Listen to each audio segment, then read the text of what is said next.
Not good for a lot, but I'm good for some things.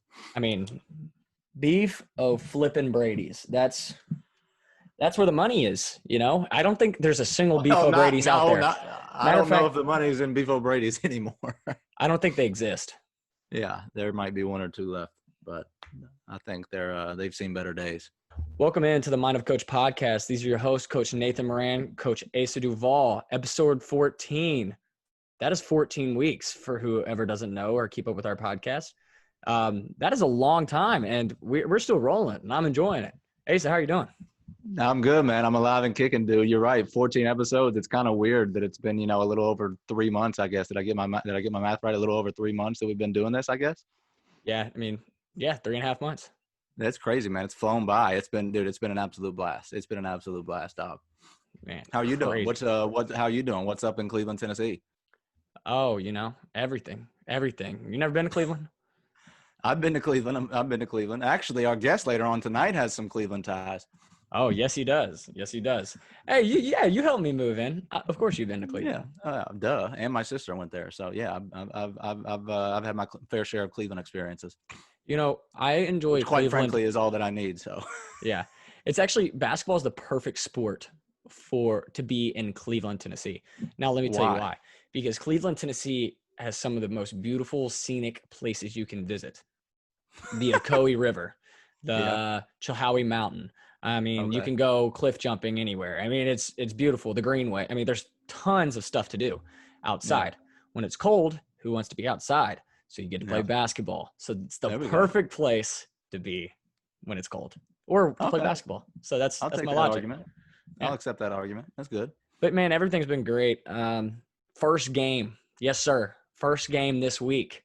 So when you guys are listening to this podcast, we will be playing the very next day, unless you don't listen to it on Friday, in which case. Yeah, y'all are Saturday, right?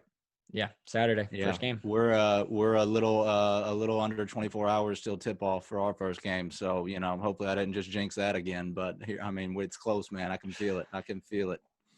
Dude, that's nuts. I was talking to a fellow coach and he was telling me about one of the players on his team has been in quarantine for 57 days and has not had it. Now, Asa, let me touch on something even crazier. He just now got it. So he's now in quarantine. Are you kidding me? Yeah. So, how terrible is that to have to be in quarantine for 57 days of a virus that you have not even had? That's what I'm saying, man. Imagine the mental toll that it's taken on that kid. Oh, man. Goodness gracious. Man. God, that Could you imagine if you were, a senior would be bad, junior would be bad, but what if it what if this kid happened to be a freshman?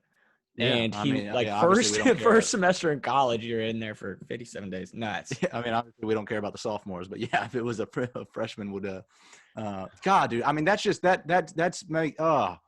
I can't imagine, man. I can't imagine what these kids are going through right now. I applaud them because it is taking a whole lot of mental toughness and discipline on their end to come in and day out, not knowing if the rug could get pulled out from under them at any time. So, oh man, I hate that for that kid. Yeah. I still have optimism. I really do think this season's going to happen now with the virus spikes and everything else. Obviously everyone needs to continue to practice safety, but I'm still going to stay optimistic here because well, and I think the NCAA's got to do it. yeah, certainly. But anyway, man, weekly positivity. We got a game in 24 hours. We got a game in 24 hours. I was about to say, I think we just, without even really talking about it, I think we both just hit some weekly positivities here. Yeah, exactly. So I don't know. That's all my mind's on right now is hoping this game goes on as planned tomorrow night. So one day at a time, man, but that's positive, man. Yeah, man. We both got a game this week. So yeah, we totally covered all our bases. Yeah, exactly. It's just, the best part is getting to prepare for a game. It's like, whew. Yeah. There's a lot that goes into it, obviously, but of course, the enjoyment of I would rather do this preparation. Oh my gosh, yes. You know what I mean? It's like actually the competition factor. So, man, that's exciting. Historical fact of the day, Asa. I'm gonna take it. What you got? So, James Naismith created the game of basketball. Mm-hmm. Do you know what he used as the basketball and what he used as the hoop when he created it? The hoop had to be like a orange basket or something. Close. That's close enough. Peach basket. Okay. I'll let you continue. Peach basket. Okay. And then what he uses the ball, was it a soccer ball? Dude, 2 for 2. Hey! Soccer Okay. ball. All right. Soccer ball and peach basket were the original ball and hoop. So All right. for all those soccer fans out there listening. You know he's from Canada? I didn't know we cannot hate on. No, I did not know that. I'm pretty sure he's from Canada. But hey, everybody that hates on the game of soccer, if you like basketball, knock it off, because they are the originators to basketball. Hey, okay, all right. Shout out to the soccer people out there. Yeah, shout out Brooke. You know, shout out Brooke. But anyway, man, I was gonna see if I could figure out some fancy way to get into it, but you could have just said it. Just get it off your chest, man. So, all right, obviously, Nate, you know my Twitter's been hacked, right?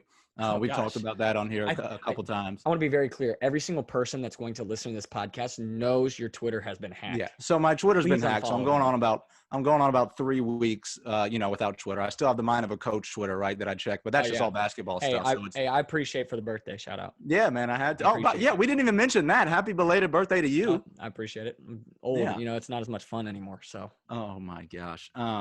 So I'm going on 3 weeks without my Twitter. Still, like I said, still have the Mind of a Coach that I check periodically. Anyway, what I'm saying is 3 weeks without Twitter. And you know what, Nathan? My life hasn't really changed that much. No. Actually, it's a little more relaxed. And I think I've mellowed out a little bit since I've been off Twitter. I'm not worried about what Clay Travis or Nick Wright or Cowherd is tweeting. I'm just kind of chilling. And it's fine. I'm not seeing all the political stuff. I'm not seeing this side and that side going back and forth and clashing with each other. So, man, I don't know. I'm kind of enjoying no Twitter. And I said this back in May, and a couple people can vouch for me. I said that as a country, we should do away with social media for 3 months. I think the country needs it. Just to Apple, whoever's running the phones, they need to just wipe the apps, all the social media apps from our phones for 3 months. Okay.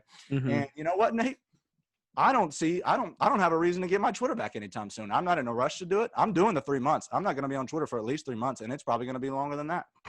Well, and so your own Twitter. Yo, it's like 2006 all over for me again. Okay. I lost my AirPods back in July. I just sold my truck recently to get a much older car. So I have no Bluetooth, no aux cord. I just also recently misplaced my headphones.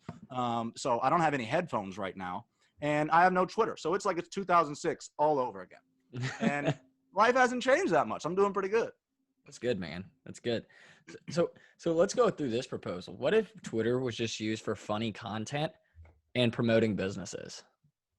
I mean, that would be ideal. Instead of arguing. Yeah, that would be ideal.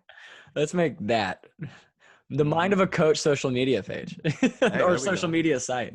Yeah, funny content, and you can promote your business here. It's a LinkedIn, but funny. Yeah, I like it. I like it a lot. But anyway, man, hey, my 3 keys, once again, I've been enjoying giving them to more higher intellectual individuals. So we're going to keep that going this week. And the 3 keys this week are going to be for our guest, Asa. So without further ado, let's get into it. Nate's at Lee, right? You're at Lee right now? I'm at Lee right now. Yes, sir. Sweet. Yes, sir. Yeah, I know Cole. I know Bubba. Larry Carpenter is I'm best friends with his son, Zach. Oh, really? Yeah. Larry and my dad went to college together back in probably, I want to say the 70s. Did your dad play there as well? No, my dad didn't play. He went there he's a minister up in New York. Oh, okay. Okay. What part of New York are you from again? Rochester. Okay. Yep. Born and raised. New York Yankee down in the South. Yeah. Hey, I ain't never going back. It's too cold. Yeah. That's the truth. That is the Fell truth. in love with a Southern belle, and I ain't going back. Yeah. That's funny, man. All right. Okay. Hey, we'll go ahead and get into it right now. All right. So we got Coach Russ Willemsen. He's on staff with me at Tennessee State. Russ has an awesome journey, a pretty unique journey. He's a guy that truly started from the ground up and grinded his way to where he's at now. He started as a student assistant at Lee University. And then you went part-time after that at Lee, I believe. And then you were the ops guy at Tennessee State. Then an assistant for 8 years, right? Yeah. Yep. Okay. And then you went to South Alabama for 5 years as an assistant before joining TSU prior to the 2018-2019 season. Russ, how you doing, man? Thank you for coming on. I appreciate it. Such short notice. Man, I'm blessed, It's excited to play. Our first game's tomorrow night against Belmont. Feel like Man. we hadn't been on the court in about 3 years. So It's crazy, man. I'm excited to get going. Where's your head at right now with everything that's been going on? Obviously, you've been doing a lot of scheduling stuff for us. What's that been like? I'm sure it's a headache. Where's your head at with everything? Man, it's hard. I'm just trying to stay in the moment and not get too high, too low.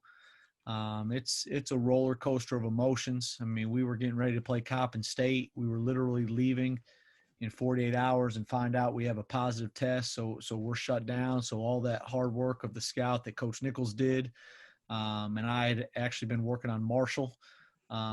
It's all for nothing, so it's trying to stay even keeled, had our schedule done, and then some games get canceled and now trying to finalize the schedule. I mean, we still got to add 2 more games, and you're talking, one of the games you're less than probably a week away from trying to add in one of those spots that we need. We're trying to play a game on the 15th. Today's the 7th, so you're 8 days away, and we don't have a signed agreement or anything yet. So it's a hectic time for sure. It is, man. Yeah, I got a question on that. So Asa raves about your work ethic. I've heard it from many other people. How have you been able to continue to have a diligent work ethic during these times? Because I mean, it's not like you've probably gotten a plan together, or like you've kind of been scheduled. Okay, I'm doing this. I'm in the summer, I'm recruiting. That hasn't looked that way this year. So how has it been different for you, and how have you adjusted? And Asa could tell you, I was on as many Zooms as I could get when quarantine hit. Oh my gosh, this man was running everything. And I actually was hosting some on Fridays, and we had different speakers come on. We had a couple AD panels come on. And so we were doing one every Friday. We probably did, 15 of them, and had a good run with that. Be Ready with the Baylor family. They were hosting them on Wednesday nights and sometimes Saturday. So that was good. But I was just trying to dive in and learn as much as possible. I'm not one that can sit back and just not do anything. I get bored. I watch sports on TV, but I don't just sit down and watch a ton of TV. I'm not into video games or anything like that. It's like basketball, recruiting, and my wife and I have a couple shows we'll watch, but it's I really tried to just dive into learning some new things and try to get our guys better, and felt like you try to take advantage of the downtime that we had and try to come out better than when you started. Yeah, so Coach Collins talked about self-improvement was a big thing for him. It sounds like you're pretty big on it too from what you've just described. What are some ways that you have been able to self-improve? Well, that is reading or whatever. Yeah, so I am very schedule-oriented. Okay. I get up at 5:15 a.m. every morning. First thing I do is I'll probably check social media for the first 5 minutes just to kind of wake my eyes up a little bit. And then I get on my Calm app and do a 10-minute meditation. And then I read for 15 minutes. Right now I'm reading, drawing a blank, head coach of the Toronto Raptors, his book, Nick Nurse.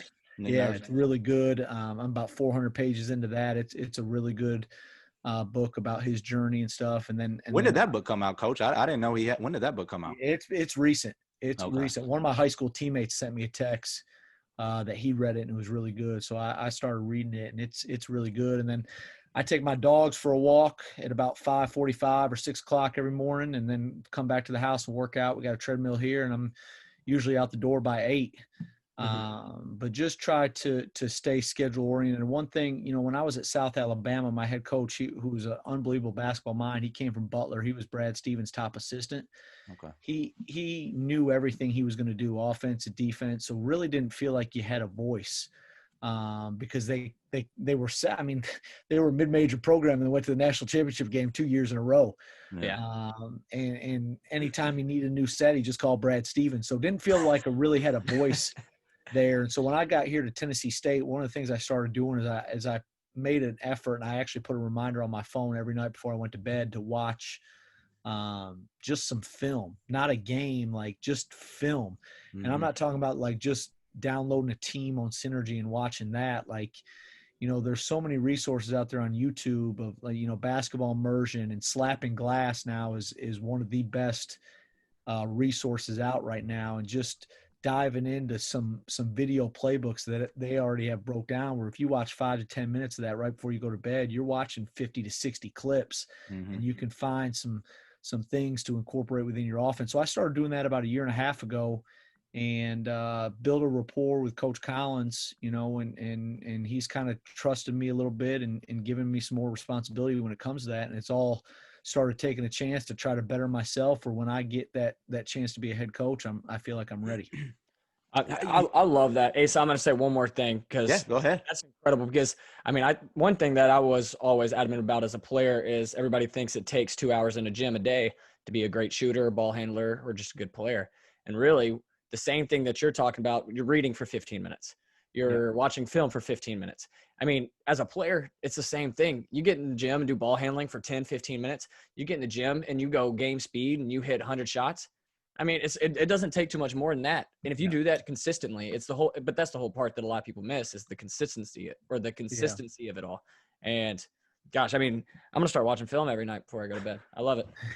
I literally have a reminder on my phone at 9:00 every night that it goes off. So it's 8:45, it goes off 15 minutes before, but it's really helped. And it's not trying to reinvent the wheel, like if you're a team that runs, ball screen motion, you find a quick tweak that you can do to get you a bucket out of that. You try to find ways to improve the stuff that you already have. If you're not a flex team, you coming in and trying to put in the flex offense, your coach isn't going to listen to you. But if you can add, one or two quick hitters to what you already have that can steal a bucket, you'll start to gain trust and gain rapport. A little bit ago, you just mentioned not feeling like you had a voice at South Alabama, and kind of in the position that I'm in right now, I guess, trying to figure out where my voice fits in. Right, what's something that Nate and I could maybe do? How do Nate and I try to find our role and where our voice is within a program and the positions that we're in right now? Younger guys on the staff just starting out. How do we navigate through that?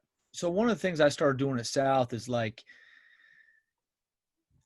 started working the guys out more on my own and getting those guys in, and really took a hold of some skill development. Like, we had a kid last year that when he got to us at South, he had no scholarship offers. And I remember seeing him play, and I thought he was a Division II kid when we first saw him that previous summer.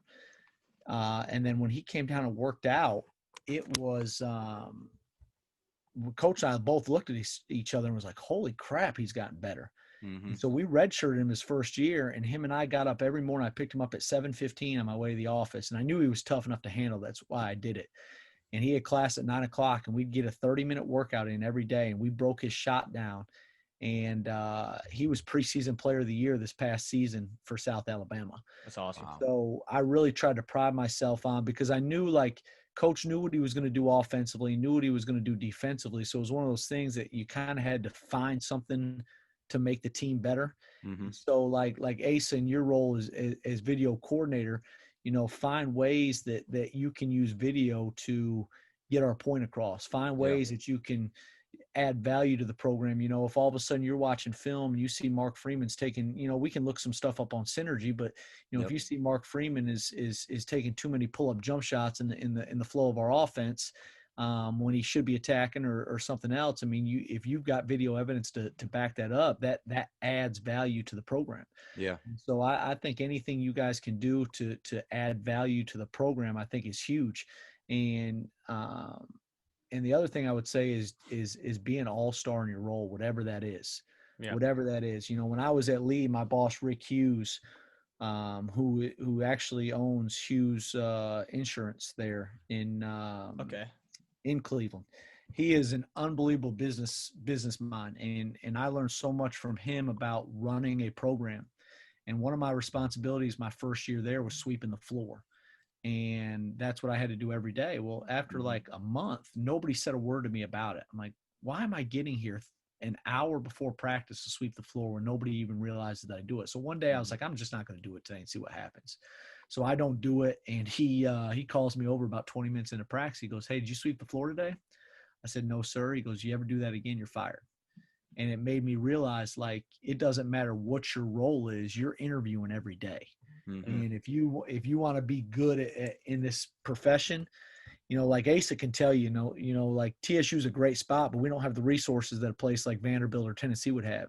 Mm-hmm. So there's times that we've got a recruit coming on campus. We may have to clean the locker room real quick.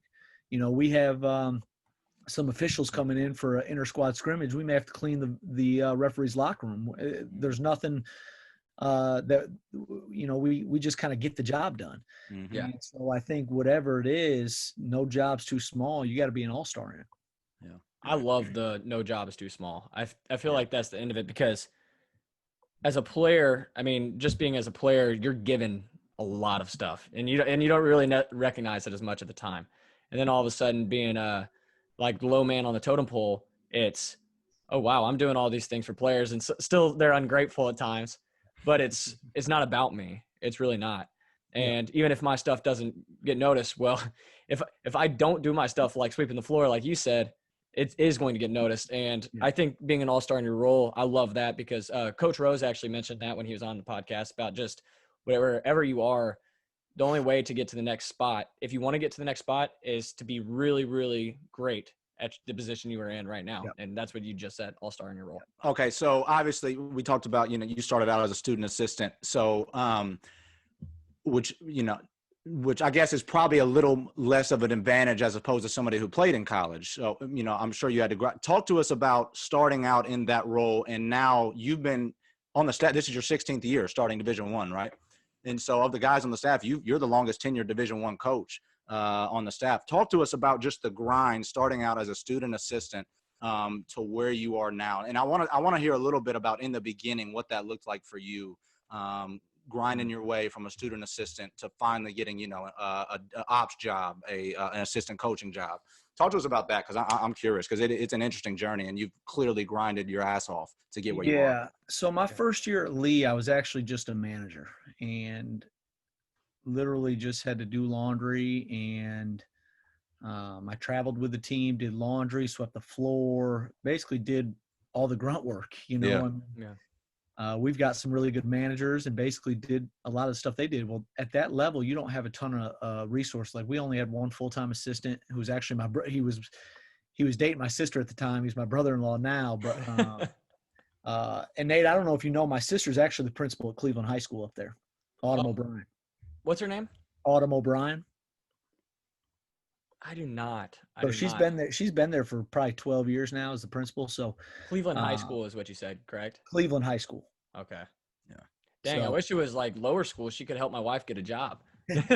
She knows all the principals there. I mean, reach out to her. Tell her you and I met. She's awesome. Yeah. But I started off as a manager, and then my sophomore year, he moved me up to student assistant. And so with only having one full-time assistant, we were able to get on the road recruiting. And at that level, you can live scout.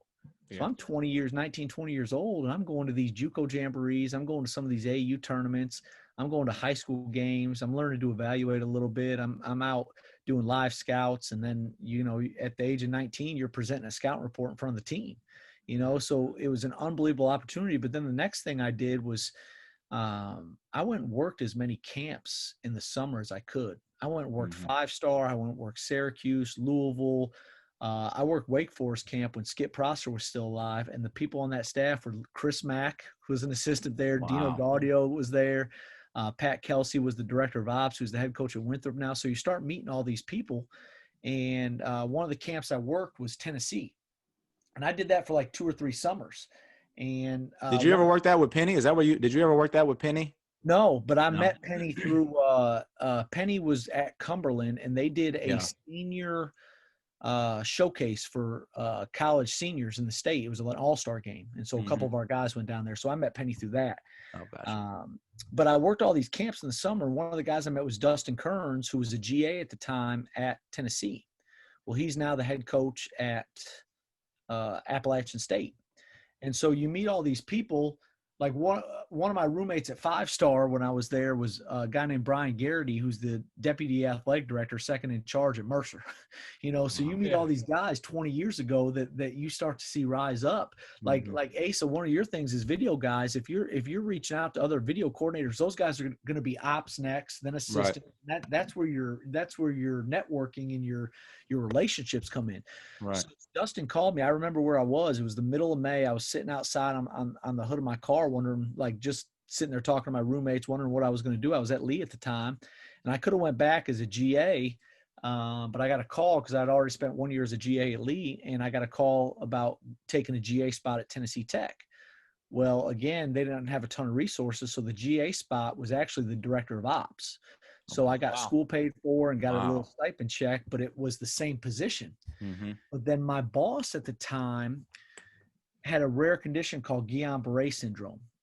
And he actually interviewed me from his hospital bed. We talked on the phone. We had never met before I took the job. Wow. And so when I first got there in the summer, he was still in the hospital. So I was able to get out and recruit as that other coach. So I'm doing workouts in the summer.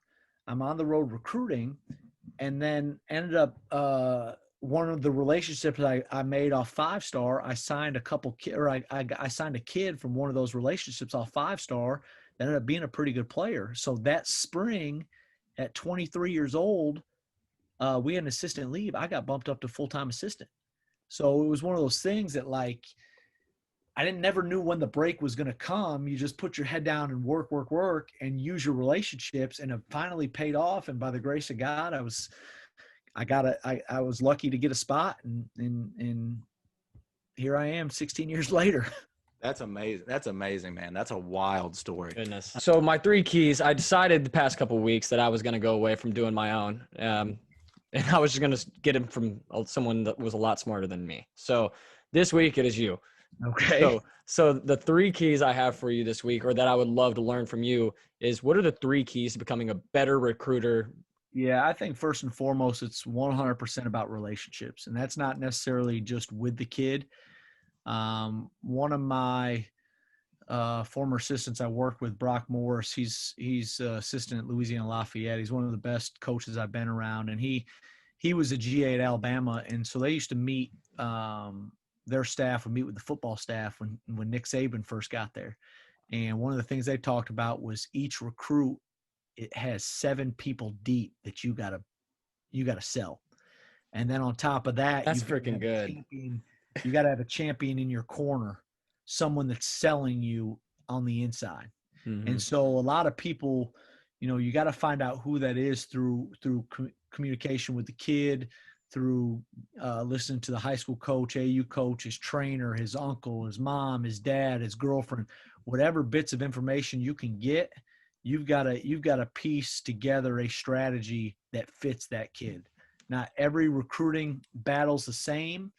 Not every kid's the same. Some kids you got to call every day because they love the attention. Some kids you can call every other day. Yep. Some kids it's once a week. Mm-hmm. It's all built upon that kid and that relationship. And I always tell kids it's a two-way street, man. We want kids that want to be here, and I can't build a relationship if I'm the one putting in the work. Mm-hmm. And so I like it when kids reach out to us as well, that we're actively on. So I would say number 1 is relationships. Number 2 is fit. One of the areas that we struggled with at South Alabama when we first got there is we were trying to sign the best kid and not the best fit for my boss. And so at the end of the day, it's not the best player that Nate can bring to the table. It's the best player that Bubba can coach. Mm-hmm. Wow. At the end of the day, it's more about fit than it is anything. And I'm going to interrupt you for a second. Even at the D2 level, it's more than just who they can coach. It's money too. Yeah. I mean, it's crazy because, it's like you're playing chess with money. You got to be able to have guys that are high academic or that can fit this place, or maybe you're closer to you so they can get a little more money. It's a chess game for sure. Yeah. And by fit too, it's school, because, at a place like Lee, you've got chapel twice a week. And one Sunday a month you got to go. So it's you got to get the right fit, because if they can't function at that school, then they're never going to reach their potential, and it's going to be a bad reflection on the program. So I would say number 1 is relationships, number 2 is fit, and then number 3, you got to have a short memory. And what I mean by that is you look at, there's Hall of Fame baseball players that bat 300. You're not going to get every one. No means next. Like, you can recruit 20 kids and not get any of them. And I'll add another part to that a lot of it's timing as well. You could recruit a kid for 2 years and another school come in and sign the kid in a week just because it's something new. Because of the name or something. Yeah, there's just no rhyme or reason. Every kid's different. At the end of the day, you gotta look yourself in the mirror at the end and say that you cover your bases relationship wise, you covered your base fit wise, and if the kid says no, then hey, best of luck and move on to the next one. Gosh. That was good stuff, Coach. Those that were was some great keys, stuff. Coach. Those were some keys. Appreciate it. Yes, sir. I have a question, not about recruiting. You've had a head coaching interview, right? Yeah. You don't have to go into detail if you don't want to, but yeah, I've had 2 actually. One of them was at Lee when Bubba got the job. Really? The other one I was a finalist for a D2 job up at Tusculum. Okay. Tusculum, okay. What? And that right there goes to show you fit wise, because at the time, my wife and I weren't in a position financially to take that job. Really? And when the AD asked if there was anything keeping it, I said, hey, is there anything you can do to help my wife get a job? He couldn't guarantee it. And so you're talking about taking a $60,000 or $80,000 pay cut with my pay cut salary that I was making at South Alabama and not having hers, plus the move up there. It just didn't feel right. And so, again, fits everything. Yeah. So I guess where I was going, what is a head coaching interview like? What are they asking you? Are they asking your philosophy, your scheme, your what questions do you have to answer in a head coaching interview?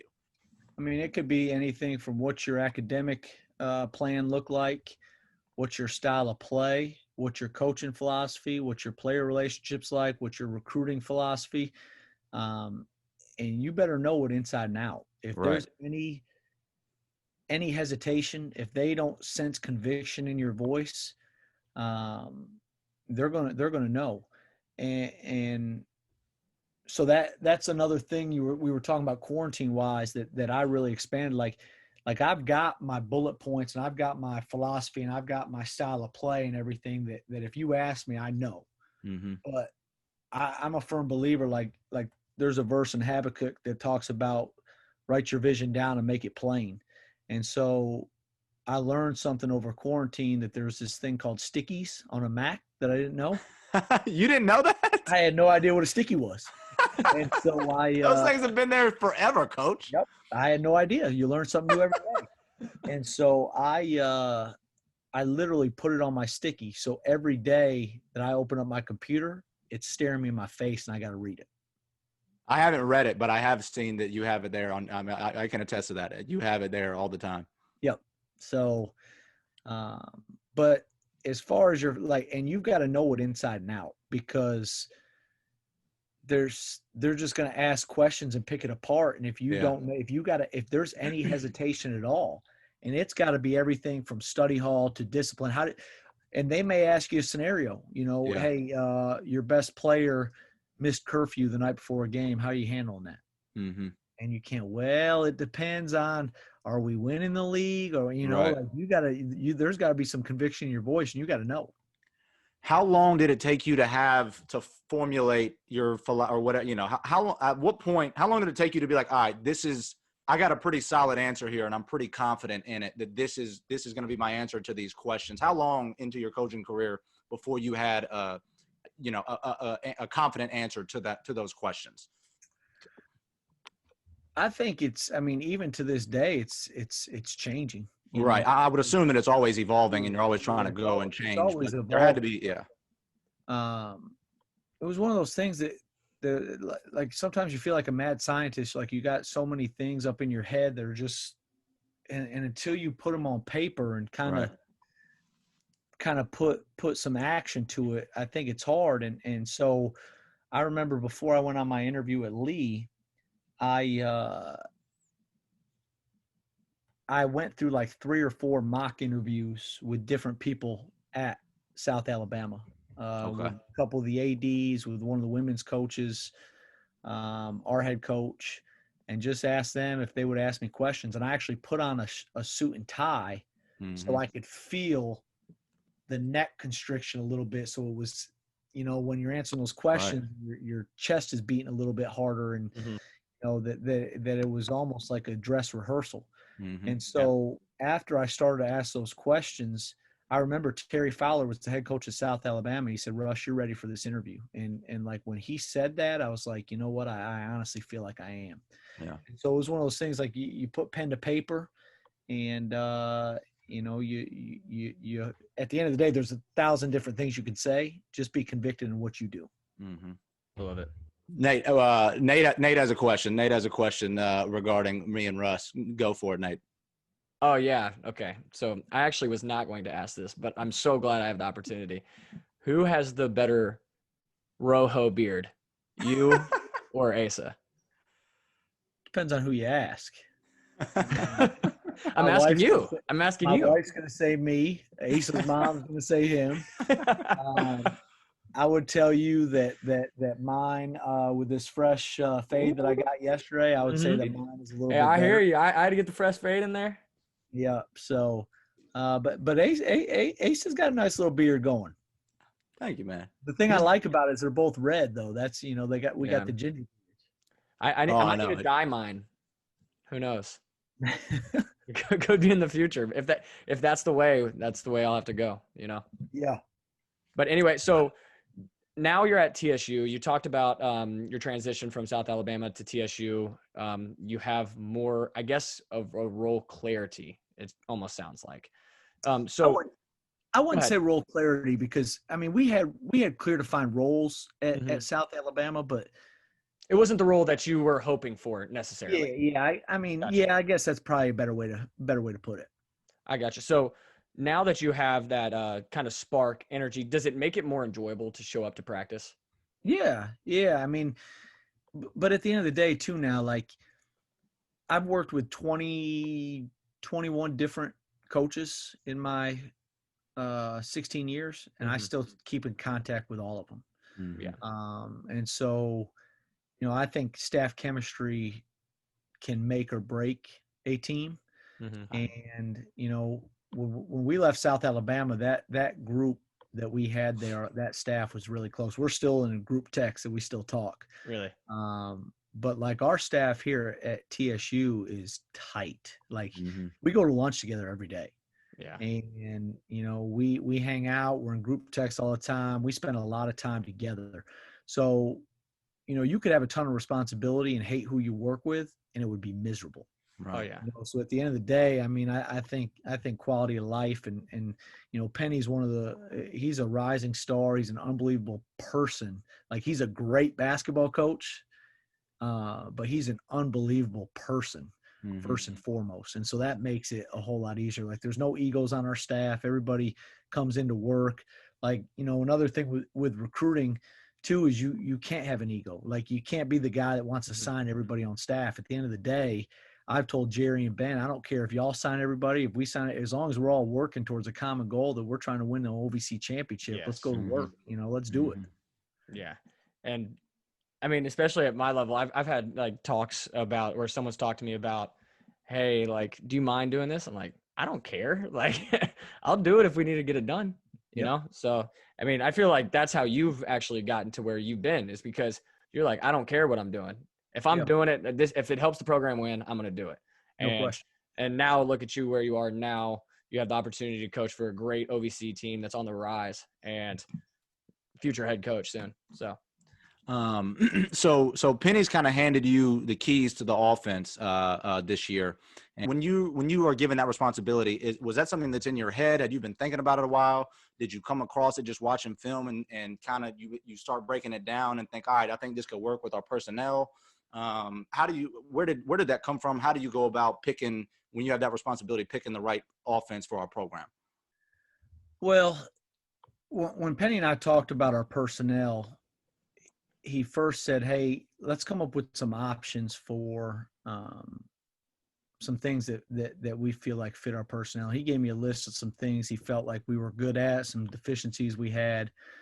And so I spent about 2 months just studying some offenses and came to him with like 2 or 3 kind of motions, different actions, continuity stuff, and let him decide, like one of them had a rim runner, one of them didn't, just stuff like that to let him see. And so he kind of pick and chose what he liked, and we kind of have built it from there. And I'm excited to see how it looks. Ace and I talk about it a lot. In practice, we feel like it's. I know you're stressing out right now. I know you are stressing out. No, because at the end of the day, I mean, I feel like the guys have really put in work. Like at the end of the day, like I'll tell our players this all the time: game on the line, you got to get a good shot up. Yeah. If you get a good shot up and it goes in, there's some luck involved in all of it. So at the end of the day, you got to get a good shot up, and we've prepared. Guys have worked their butt off. They've bought in. They're sharing the ball. I mean, at the end of the day, when we tip it up tomorrow night, it's out of our hands, I mean, their players are good enough. They work hard enough. Yeah. Hopefully they're rewarded for their work ethic. Yeah. I was just curious of what, how you pick and choose, going and implementing a new system, but no, yeah. I mean, like when I'm taking my dogs for a walk at 6 a.m., I'm literally going in my mind. Like I've gone over the first script in the first 3 or 4 sets for tomorrow night. I asked you today. Yep. I went over, Penny and I talked about it. Like Penny and I are supposed to talk here in about 30 minutes. As soon as I'm done here, I'm supposed to call him, but I like so many options, and it's like, what's the best fit for what, but again, I mean, it's fun. It's enjoyable. So yeah. It is, dude. It's so much fun. Every day is a new challenge, and it's so much fun waking up in the morning and getting to only think about basketball for 12, 13, 14 straight hours. Yeah. But for you to say stressed, I wouldn't say stressed. More anxious. Anxious. Yeah. Just probably because, a better word. I know what we're capable of. I Mm-hmm. know the talent we have. I know the coaching staff we have. I know the work they put in. So more anxious because I'm excited to see how it translates. Mm-hmm. Yeah. I mean, I was about to say, you're probably not nervous for the fact that you've put in the work. I mean, like you've done it. You know what the guys are capable of. You know what you've done. You're like, okay, I've done all I can do. Now it's time to just make it happen. So I feel like you're right. You're probably just like the anxiousness of, oh man, like, is it going to happen? Or are you guys going to play? Yeah, I do have a question. So, I mean, this is only my second year being in coaching, and we obviously no scrimmages against other teams or anything like that, unlike any other year. How are you gauging where we're at? For anybody, how would you gauge where a team is at right now, not having played any games, just going into your first game? Because sometimes I'm like, oh, we're looking pretty good. Then other times I'm like, I don't really know. I have nothing to compare it to. I don't know. I have no idea. With your experience, how are you kind of gauging where we're at, and how would anybody else gauge where they're at? Well, it's 8:06 p.m. and we are about 22 and a half hours away from playing. So about 24 hours from now, I'll probably be able to tell you. I just think it's a process, and we're going to be a different team come February than we are. If we come out tomorrow night and we beat Belmont by 25, or we get beat by 25, or we lose on a last second shot, at the end of the day, we're going to be better next week than we are right now, you know? And so, there's certain, you hear stuff like, well, you made it, so it's a good shot. Well, no, a good shot's defined by not whether it goes in or not. It's the time, score, and all that stuff. So for me, like when you're talking measuring stick, like, yesterday in practice, we scored the heck out of the ball. And today felt like we got the same shots. They just didn't fall. Right. So we were still making the reads. We were still sharing the ball. We were still taking open shots. Mm-hmm. Some nights shots aren't going to fall. Sometimes they are. So at the end of the day, when I'm watching film or I'm watching practice, I'm sitting there thinking in the back of my mind, is that a good shot for our personnel? And doesn't matter if it goes in or not. Is that a good shot for our personnel? Did we take care of the ball? Did we give it our best effort? And I think that's the best way to measure stuff this time of year. Yeah. Anyway. Yeah, that makes sense. I came up with a little saying, Coach, that this weekend that I think is pretty good. I'm going to brag on myself real quick. All and right. I kind of want to say it. Tell me what you think. We have to minimize the I got to score shots, and we have to maximize the we got to score shots. Yeah. Does that make sense? No question. No question. I think because it's not about whether or not, you can't shoot the ball just because, it's my turn. I got to shoot it. I haven't shot in a while. You have to get the best shot for the team possession after possession. Well, the NBA has this thing they talk about shot expectancy. And so like if Asa, you're a player that shoots 45% from the left corner three and you shoot 32% from the top of the key three, are we getting you enough shots in that left corner? Because obviously your OER, your points per possession, are going to be higher when you're getting shots from that left corner. Yeah. And so if you look at your team, are your best players getting the best shots from their best shooting percentage spots? Yeah. Yeah.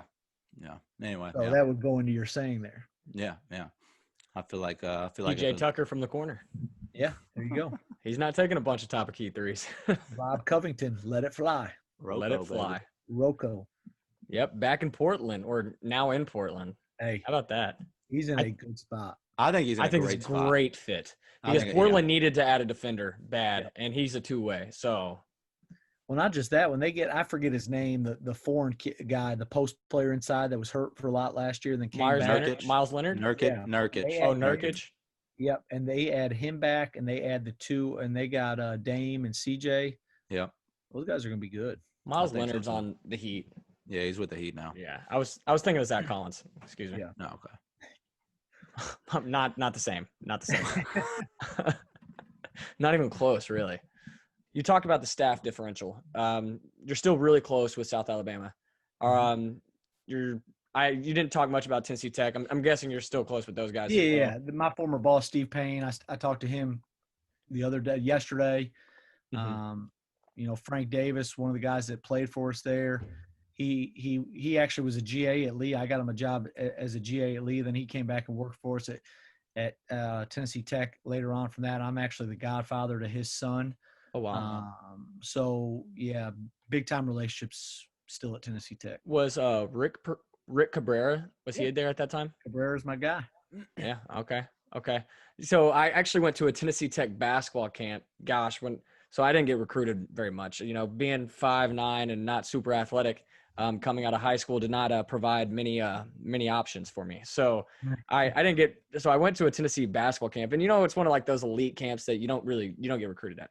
But I was like, I was trying anything at the time. So I went, and afterwards, I played pretty well. I mean, I was probably the only Division I guy there. But no, actually, you know what? Me and Nick Hopkins. Okay. Nicholas Hopkins, he's on Siena right now. Yeah. So he was there, but he was like a freshman or sophomore. And then Kenny Bunton was there as well. Okay. Those are the three guys. So what year was this?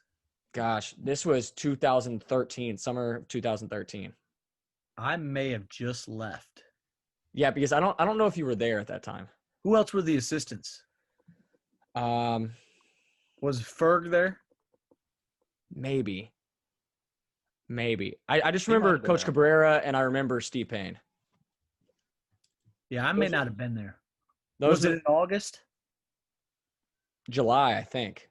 Then it was probably the year I left. Okay. So I went there, and Coach Payne was like, "Yeah, we'll be in touch." And I was like, "Oh, wow, this is awesome!" Like, we haven't touched. Never heard from him again. I was like, "Oh, probably." It makes sense.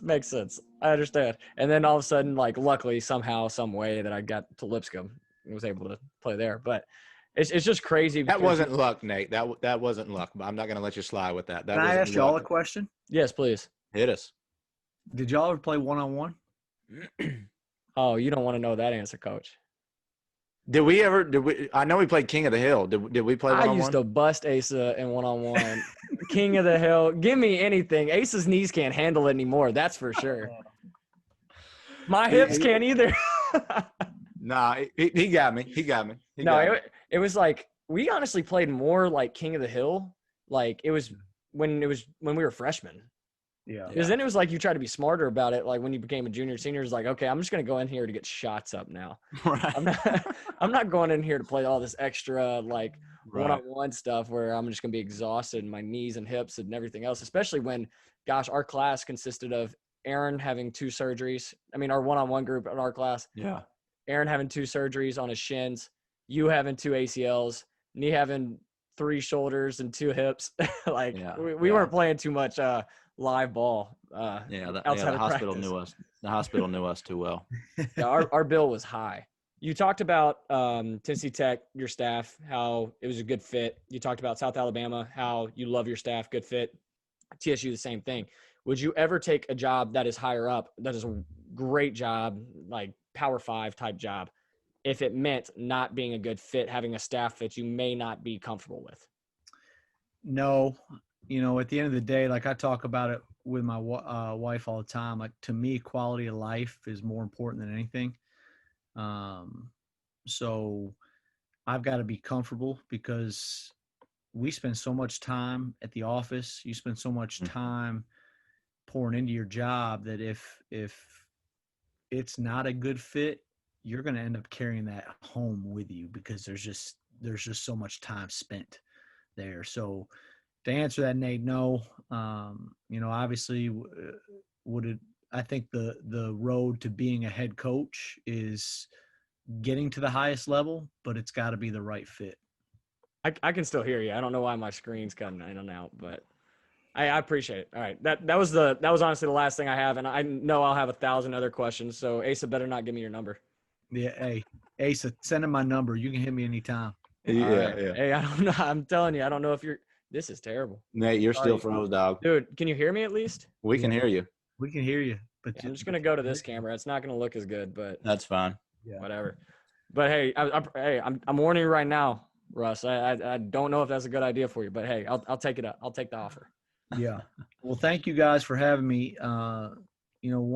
One piece of advice I'll give is my wife and I pay our tithe every month, and we've been doing that since we've been married. And I can honestly say we've gotten a raise every year, whether it's myself or her. We've gotten a raise every year. So the good Lord honors obedience. Yeah. And so I would tell you to trust that part because a lot of people don't talk about that. We all hear about it in church, but I'm telling you, man, that stuff makes a difference. Absolutely, That's awesome. man. Yeah.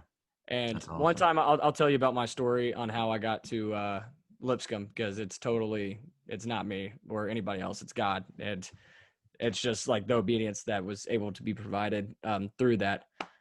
It's really cool. That story, how I ended up in Missouri Western last year and how I ended up here. It's just totally God and nobody else. So I completely 100% agree with what you just said. But anyway, Asa, if you don't mind me asking, Russ, where could someone find you on Twitter? All my social media platforms, Twitter, Facebook, Instagram, are at Russ Willemsen, RussWillemsen.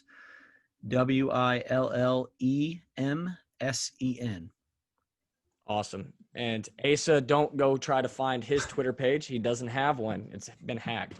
Yeah, he literally, somebody was posting about something for $100,000, $100 million giveaway or something. I mean, some person in Thailand or something like that. I mean, Asa, can you not just get a new one already? No, Russ, you'll hear it when you listen to the podcast at the beginning. I'm done. I'm done with Twitter for at least 3 months. I just don't think it suits your job. I appreciate your willingness to get away. And I'll be all right. Nate, if you haven't learned this about Asa, he is as stubborn as you will find. I ruined with him for 4 years. He is the most stubborn. Like he's more about making his point more than he is about quality of life. So like he'd rather be uncomfortable and be right than Absolutely. Just, you know what? That's amazing. That's amazing. I played the fifth. So don't go looking for Asa on Twitter. At the Ace of Spades is compromised right now on Twitter. Don't do it. You can find us on Twitter at Mind of a Coach 1. You can find my personal page at Nate5_Moran. You can find me on Instagram at Nate5_Moran. Asa at the Ace of Spades. Mind of a Coach at Mind of a Coach. And Russ, same thing. At Russ Willemsen. At Russ. Okay. At Russ Williamson. So, guys, we appreciate you tuning in. Russ, thank you for coming on this week. I know the viewers really got something this week. And that's honestly what we're trying to give every week is allow the viewers to get something. And then honestly, selfishly, we love getting it too. So we appreciate I work with Asa every day, so I learn something new every day. So I'm good. something interesting too. I appreciate it, Coach. I appreciate it for real. Yeah. Well, thank you for tuning in, and we look forward to seeing you guys next week. Thanks you.